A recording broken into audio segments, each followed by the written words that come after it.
know, a lot of buyers agents and a lot of people talk about regional towns, you know, growing substantially in value.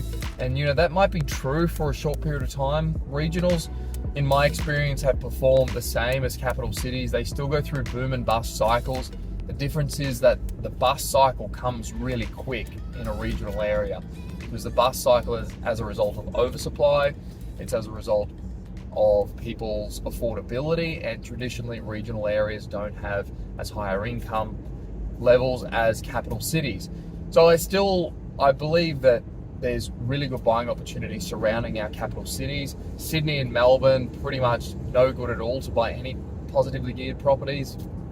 You know, the rental returns there are really no good unless you've got a really creative strategy like doing boarding houses or renting out the rooms individually to students. And, you know, those things are great, and they can create positively geared properties. So the cash flow might be good, but the issue with those properties is around the valuation.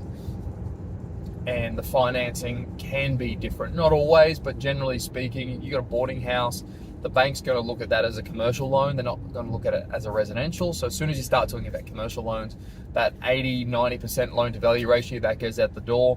And now you're suddenly at 70% loan to value ratio, and commercials are generally a higher rate. And the valuation is going to be a lot lower as well. So they normally will make an adjustment because there's not going to be very many comparable sales for those types of properties.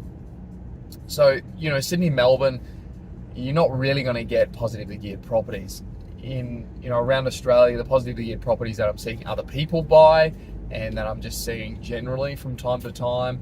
There's still some areas around Brisbane that have got positively geared properties, and some areas, Perth, Adelaide. So yeah, they're not the Sydney and Melbourne's, they're not the 3/4 of the wealth, the property wealth of Australians.